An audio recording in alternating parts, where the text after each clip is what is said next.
I want to talk a little bit about literary self-invention. The writer Vivian Gornick speaks about the difference between the self on the page and the self in life. And Philip Lopate has that often taught essay, Turning Yourself into Character.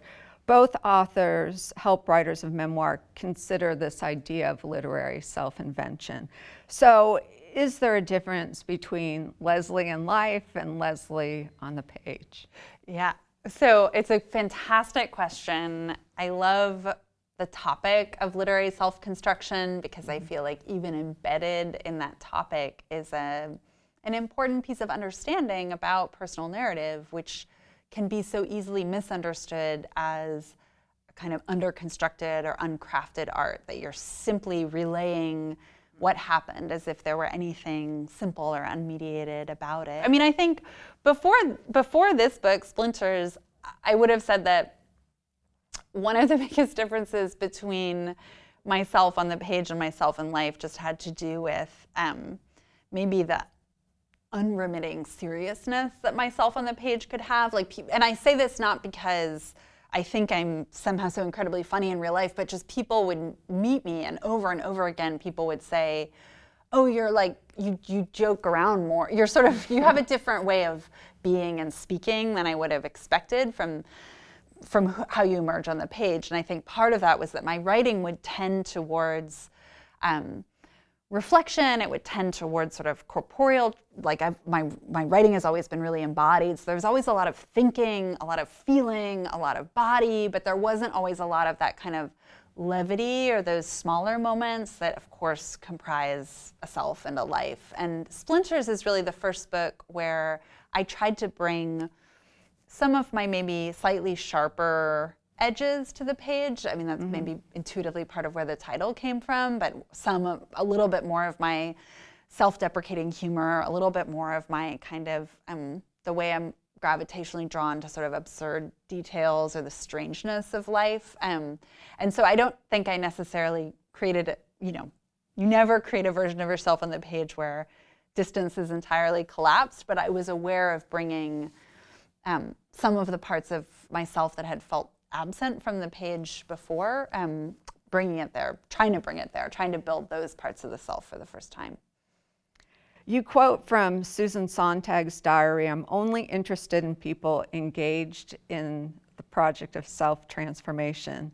Is this true of your interests, and has writing Splinters been an act of self-transformation?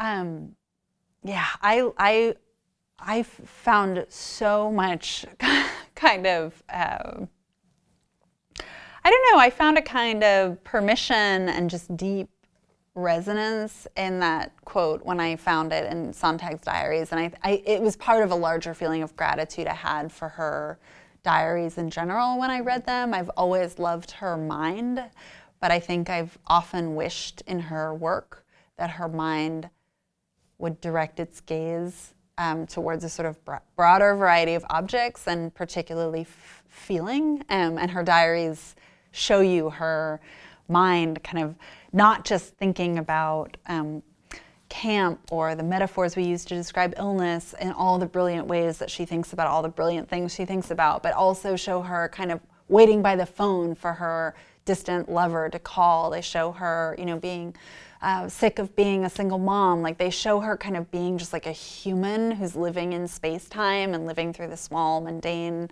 kind of thorns and hedges of experience that we all live through. And so I loved getting to see this kind of more terrestrial version and gossipy version of Sontag in the diaries. And when she said, I'm only interested in people who are engaged in a project of self-transformation, it felt liberating and true to me in the same way that it feels true to me that one might never find one's voice, or like Dashiell Hammett said, that if you find your voice, it's over, that the point is to be continually kind of unmaking and remaking the self. And yes, there was a consolation hearing that as I was, ending my marriage and trying to forge a kind of a new life and craft a new home with my daughter. I wanted to believe that this wasn't just failure. This wasn't just life having kind of broken down and stalled out and there was actually something meaningful in these really often sometimes painful junctures in which life is being kind of reassembled from the scraps of what was or what used to be. So there was an emotional resonance in it, but not the kind of hope it offered didn't seem to me to be a saccharine or an artificial or a sugar-coated hope. It reminded me of a man in a recovery meeting in a church basement in Iowa who I met once who seemed quite sad. It wasn't really that everything had worked out exactly like he'd planned even once he'd gotten sober, but he said, things don't always get better, but they always get different.